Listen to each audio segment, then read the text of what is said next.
topic, hypertension. Let me tell you one very simple thing. Hypertension is our bread and butter. Each and everybody sitting here deals with a patient who has hypertension right from the days when they have passed medical school into house jobship. But if you see the next slide, you will find that how short we are in this era at this point in this disease. Let me start with the Indian scenario. You see, the prevalence in India, the rural prevalence is 27.6%. Rural prevalence, mind that. It's phenomenal. The urban prevalence has increased, but rural prevalence is also gradually catching up. Next, the proportion of patients who are aware of the hypertension status. In urban, less than 50% are aware of the hypertension status. In rural, it's 25%. Proportion of hypertensives being treated, only 37% in urban, and proportion of hypertensives having BP under control is 20%. Can you tell me, have you in your practice ever tried to understand why this abysmal scenario? I would love to have the whole presentation in a bit of interactive session, because hypertension all of us know. We would love to discuss what we would love to know instead of going into studies and all. I will tell the stories of the studies, but I promise I will not go into the details of studies. So my first question is, have you ever realized why this has happened? My opinion or my perspective into the whole thing in the practice is very simple. Number one, there are very few small things to be told to the patient, which we do not tell. First of all, hypertension is a normal aging process in majority, because the patients do not take that they are hypertensive. They often come to our OPD and they tell us, yesterday my blood pressure was normal. There is perhaps something in your blood pressure instrument. And they hover to the next doctor. From there they hover to the next. Luckily or unluckily, the initial part of hypertension management has a lot of blood pressure variability. In your chamber, the patient had a 150/100 blood pressure, but by the time he reaches there, the next day, maybe he was recorded 130/80. He is confused. You are confused, and this goes on and on till one fine day the person comes with a TIA or stroke. So it is a part of our job to make them accept that they are hypertensives. They accept that hair will grow grey. They accept that they can have a cataract. And they have to accept that blood pressure will happen after a certain period of time. Now, graying of hairs can happen at 20, it can happen at 80. Similarly, hypertension can be there as benign essential also in less ages. This early onset can be a secondary hypertension, can be a benign essential hypertension coming early because of genetic factors, environment factors, social factors, lifestyle factors, and so on and so forth. So before writing a single drug, if you have a 5 minutes discussion with the patient that hypertension is a silent killer, you are to take a drug. That drug, today the first line drugs that we use, A, B, C and D, the side effects are at most irritating but not harmful, but that will save you from immense debility in the future. Debility like a stroke, debility like a heart attack, debility like a chronic renal failure. I personally feel the acceptance will be much, much better. So that is a point we all should ponder at this point of time, and innovative thinking should come in us. Next part, blood pressure measurement.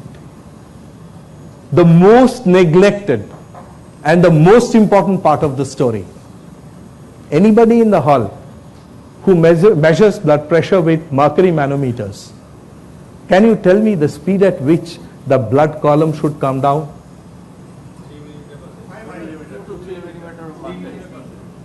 It's 2 millimeter mercury per second. How many of you do it? In actuality, none. So what happens? A patient has a slower heart rate because he is aged, early sinus node dysfunction. There is a brady of 50 to 60. You are measuring blood pressure. At a fast rate, the thing comes down. There is an audio-visual dissociation because light travels faster than sound.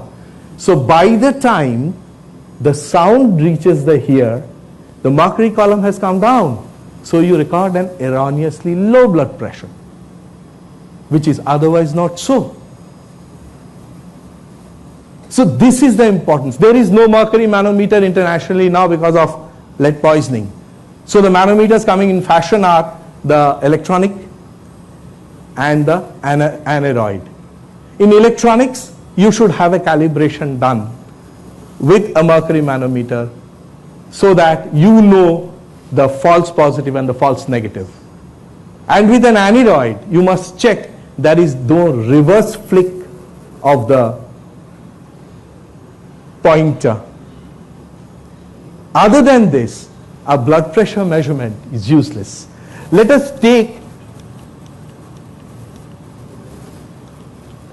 the recommendation is that you have to take 2 to 3 readings. Impossible in a OPD setting of a medical college, impossible in an OPD setting of a private practitioner. So this cannot happen. Let us find out how much things that can happen. Let us be practical. Patients should refrain from smoking or drinking tea and coffee can be impressed upon. A 5 minutes wait can be impressed upon. A sitting supine position can be impressed upon. Asking your secretary to hold the mercury manometer at the cardiac level for a proper measurement can be impressed upon. We can have 3 different cuff sizes. That's very, very important. The cuff should cover 80% of the circumference and 2/3 of the distance between olecranon and acromion. But we all have one BP cuff. If you are to really spread innovative awareness, I would love the companies to share these cuffs with all the physicians sitting over here, because that should be one positive step. Because obesity is increasing and you have obese patients today. You have lean thin patients today. So at least these we can do, that will create a lot of removal from error.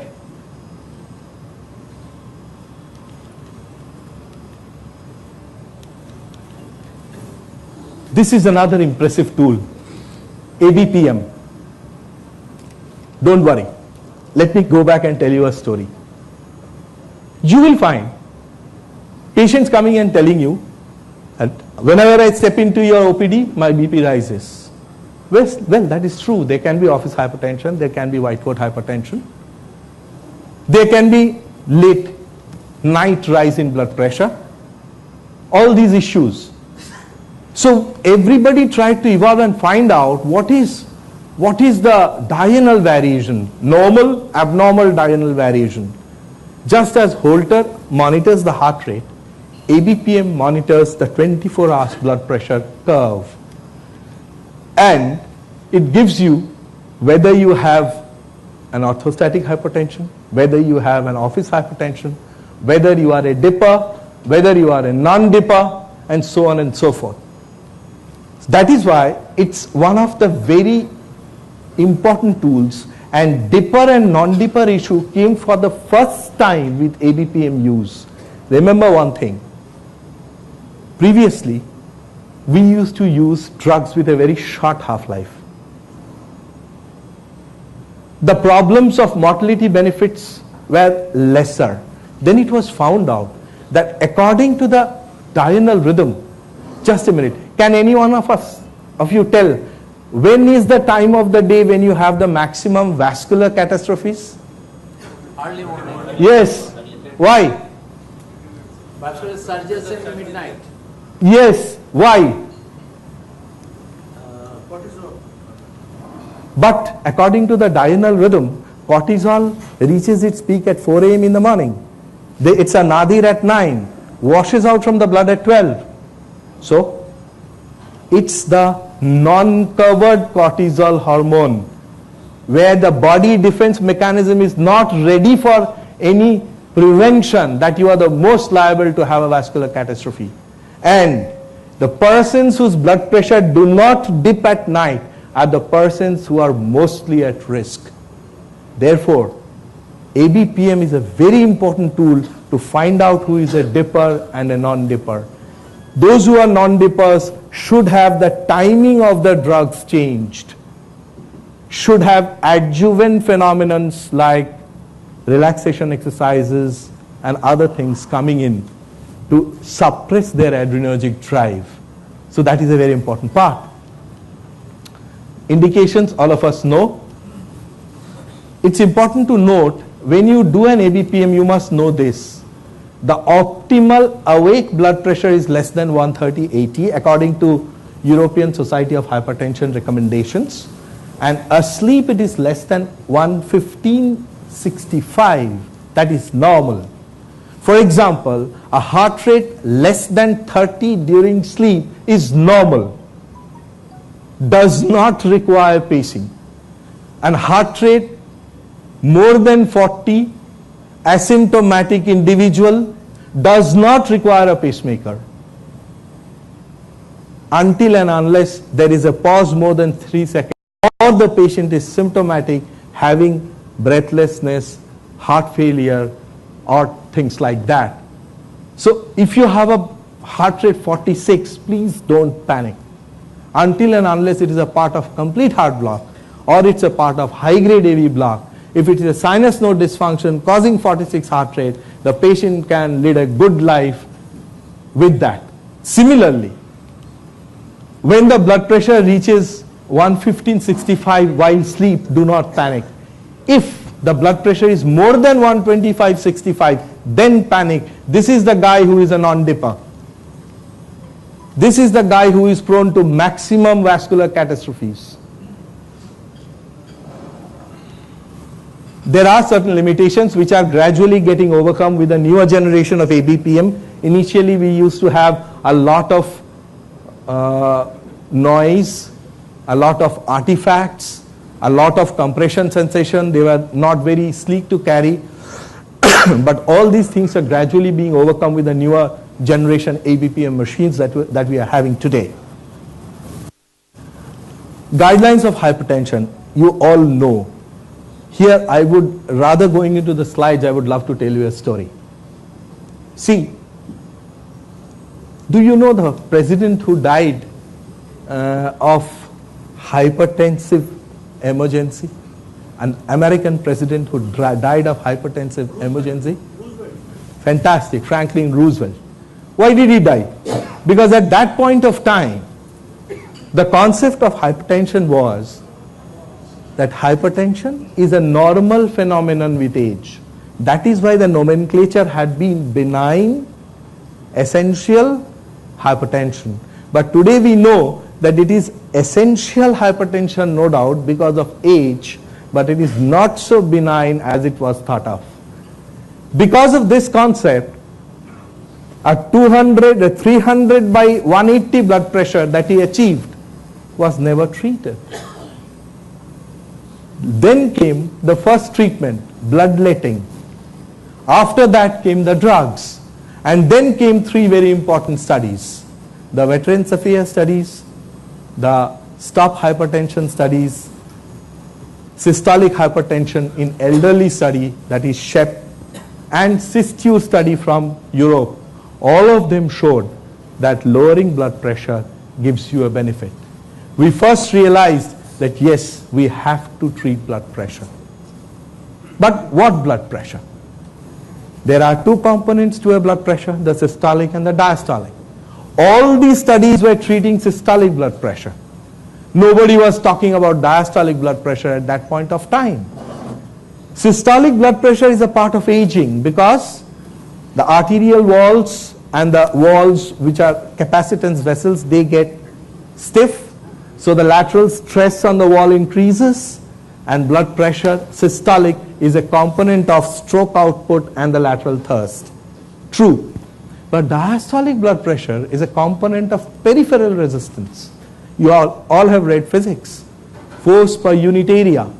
So the peripheral resistance, if the blood vessels are not dilated, if they are dilated, the area increases and the blood pressure drops. But if the blood pressure in the periphery, if the blood vessels are shrunk, it rises. So atherosclerotic invasion of the smaller and the micro vessels in the periphery, they lead to the diastolic blood pressure. HOT was the study which laid to rest this issue. They had 3 groups and they found out that any blood pressure which is less than 85 gives a mortality benefit. Less than 90 does not give as much mortality benefit as this. So the diastolic issue was solved way back in 90. But what should have been the target of systolic, that went on in a debate. Because after the 90s came a mysterious appearance of something called a J curve. That means you lower the blood pressure and the mortality increases. This concept stayed during our post-graduation trip. But then 2 other studies came. One was HOPE, the other was the perindopril study, Europa, who showed that no, the blood pressure should be lowered. Blood pressure should lower down, and even a slightest change in blood pressure can magnify the change in risk. So we all went down very happily to less than 130/85, and in diabetics less than 130/80, if possible less than 120/80. Diabetics with kidney disease. And all of a sudden came ACCORD.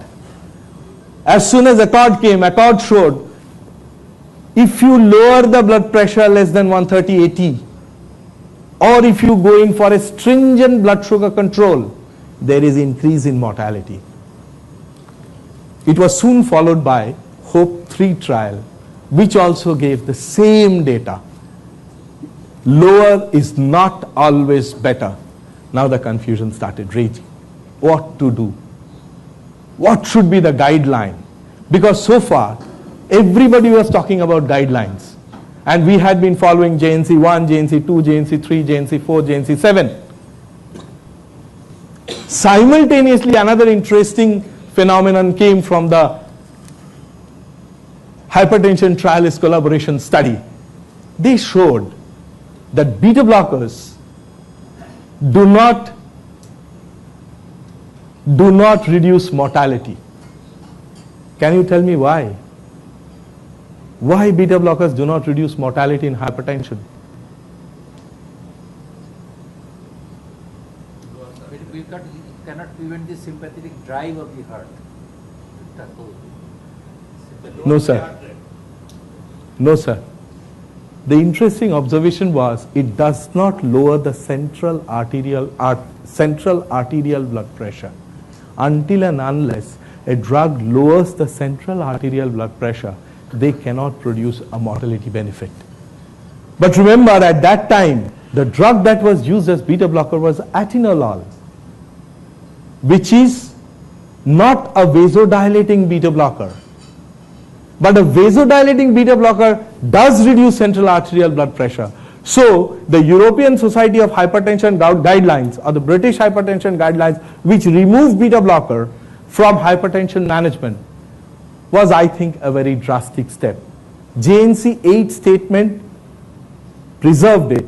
And so in hypertension guidelines, I personally say that the best hypertension guideline today is the phenomenal work by Association of Physicians of India, the Indian hypertension guidelines, who have retained this, saying very nicely that newer beta blockers, nebivolol, bisoprolol, metoprolol, carvedilol, who have vasodilatation properties, they cannot be replaced in hypertension management. They should be part of hypertension management. This is perhaps the most logical guideline that we have as of today, where very strongly they have recommended this. So everything is same as it was before. Only thing is that beta blockers are not out. That is the information that I had to give you. Next comes fixed dose combinations. I am talking about things which are everyday problems. I tell you one thing, fixed dose combinations are very good for a country like ours. The Westerners, they want to follow 1, 2, 3, 4, 5, 6. They maintain diary. We do not maintain diary. We do not like Mudid Dokanir Fordo. So for us, our patients, how can you ask for compliance? You can tell them, yes, you take 2 drugs, one in the morning, one in the evening, and your blood pressure is controlled. In actuality, you are using 4 drugs, because most of the patients who come to you in the OPD are resistant hypertension using more than 3 drugs. So combinations we cannot do away with in our daily practice. When patients reach to me with hypertension, most of them are receiving more than 5-6 drugs, and their blood pressure are in the range of 160/100, 180/100, 180/90, and I have to do it. Thanks to polypills, thanks to combinations, that the adherence is maintained by the patients. But remember one thing, do not go in for nonsense combinations. For example, a combination of an ACE inhibitor or an ARB with a beta blocker is not helpful in blood pressure reduction more than individual drugs. So when you are using a combination of ACE inhibitors, ARBs with beta blockers, you are doing only one thing. You are helping the patient to have a compliance, but not additive effect. You can use it in heart failure, because both ACE inhibitors and beta blockers are an integral part of heart failure. But if you tell me that whether it is a true combination for a hypertension management, I would say no. Although I use it for a different reason, to reduce the number of drugs. You have to use A, B, C, D. So in that situation you can use it, but not if I ask you what combination would you prefer. It cannot be a combination of ACE inhibitors, ARBs, and along with beta blockers, because both act through the same pathway, that is sympathetic nervous system pathway. But what is a sensible combination? ACE inhibitors with diuretics, ARBs with diuretics, calcium channel blocker with diuretics, calcium channel blockers with ACE or ARBs, they all have synergistic effects. They potentiate the effect of one another. And ACE inhibitors and ARBs along with calcium channel blocker reduces the edema caused by calcium channel blockers. So that's very, very important. So there is where the combinations, what combination you choose is very important. And in management of resistant hypertension, please do not do away with a diuretic. You have to have a diuretic in it. Other than that, the blood pressure reduction won't happen. One tip that I would say, remember, all thiazide diuretics or thiazide-like diuretics who act on proximal convoluted tubule for sodium excretion, these act as diuretics for first 2 to 3 weeks. After that, their blood pressure lowering is because of their vasodilating property and not a diuretic property. Therefore, in the early part, you have all those features of hyponatremia. So in our country, where hyponatremia is very frequent, if you start with a lower dose of thiazides or chlorthalidone in the first 2 to 3 weeks, and then titrate up to the next higher dose, you will never have lack of compliance from the patient. But if you start with a very high dose in day 1, the patient will resent it because of weakness, cramps, and so on and so forth. They will come to you and say that blood pressure, ekdom pore giyechilo, ami to pore jacchilam. The blood pressure did not fall. It was the sodium which had a fall. So that is a very important thing. And in resistant hypertension, when you have used more than 6 drugs, blood pressure is not coming down. not forget that aldactone is very important addition to a resistant hypertension management, because these patients, aldosterone antagonism is very, very important. They have secondary hyperaldosteronism which cause resistant hypertension. So aldactone is a very important adjuvant to a management of a resistant hypertension.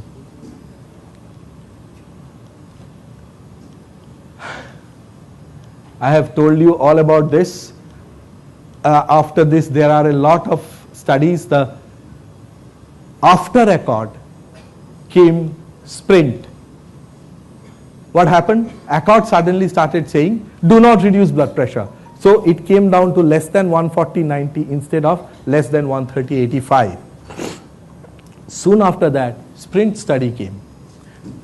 Sprint was a non-diabetic subgroup, routine patients who come into your OPD. They found that if you reduce blood pressure less than 130/80, it's of benefit. So it was a study just reverse of Accord. After this, a war was fought. Accord did not have a mortality benefit measurement population. Sprint did not have high-risk patients, and so on and so forth. So the drama of the target, what it should be, less than 140/90 or less than 130/80. The systolic part is not yet settled. The diastolic part, less than 80, fine. Systolic part, till now, less than 140, less than 130, both holds good because of these two diverse studies. But the take-home message should be quite different. That is what I would love to, because this is for a post-graduation class, the difference. So I would not go into this. First of all, I'll come to this later on. This is the caveat. This is the caveat which you should take home. There are 5 phenomena happening. The purpose of blood pressure is to treat these 4 phenomena, and the treatment with elderly is different. So please, if a patient has a stroke, it can be 2 types. One, an intracerebral hemorrhage, the other is an embolic or thrombotic. The blood pressure management in both of them is different. If it is a heart failure, the target blood pressure is different. If it is a renal disease, I will tell you the renal one because that you are facing every day now. If I go on telling stroke, coronary artery disease, heart failure and elderly, I'll take 1.5 hours to 2 hours. So I'll not make you heavy in one session. I only wanted to give you an eye view that till now there is no one jacket or one dress for management of hypertension. The hypertension management should be individualized in these 5 situations. They are very close, but the individual variation is very much. For example, if a patient has a intracerebral hemorrhage, do not reduce the blood pressure less than 160/90 ever in the first 48 hours because of increasing ischemic damage to the brain. So if you ask me why, I have to go on telling you the physiology. That will take a bit more time. In ischemic stroke, how you should reduce it, all these are there as data. So we, at this point of time, follow those criteria rather than the single criteria for the management of hypertension is for everyday hypertension patients, not for this special groups. So these special groups aside, it should be less than 140/90, less than 130/80 if the patient has diabetes or kidney disease. Average, it should be less than 140/90. And the special situations, these are to be taken according to the situations concerned. For example, if I go back to kidneys, non-diabetic adults with CKD, please do one very important thing. Each hypertension patient, send 1 strip for microalbumin. It should be either microalbumin or total albumin excretion, because the presence of albumin tells you in a microalbuminuria form is a reversible CKD up to stage 2. Once it goes into macroalbuminuria, you cannot reverse it. So this requires a very stringent hypertension control at this point of time. And secondly, the presence of albuminuria is a surrogate marker for increased atherosclerosis. So statin coverage should come in at that point of time. So finding out albumin in urine is very, very, very important. In non-diabetic adults with CKD, less than 140/90. If normoalbuminuric, if the patient has micro or macroalbuminuria, it should be less than 130/80. Same thing if it is non-dialysis dependent, normoalbuminuric less than 140/90. Kidney transplant recipients less than 130/80. Elderly people with CKD less than 140/90. AIM less than 130/80 if albuminuria is present. With this, I would love to end, because if I go on, it will go on and on. I have subsequent speakers and you will enjoy the next portion also. Osteoporosis is a very, very, very, very, very, very important thing in today's practice. So that is again an ear-catching, eye-catching experience. Hypertension remains a condition of public health importance in India. Methodology to measure accurate blood pressure should be given due importance. AVPM is a useful tool in certain conditions. Although recent trials have provided useful information for lowering blood pressure, usual goals of BP should be followed. BP goals can be lowered further in some special populations, and choice of drugs for controlling BP should be individualized. Till more data emerge, evening dose of antihypertensive can be advised. I did not mention this because this diurnal variation of blood pressure covering the dippers and non-dippers at night, a suggestion is coming up that split the two antihypertensives, one in the morning, one in the evening. There are multiple small studies, but no large data as yet to say that this is a pinpoint conclusion, but this is a plausible conclusion at this point of time. Once the pinpoint conclusion comes, I'll be there with you again to bring it forward. Thank you very, very much for a patient hearing.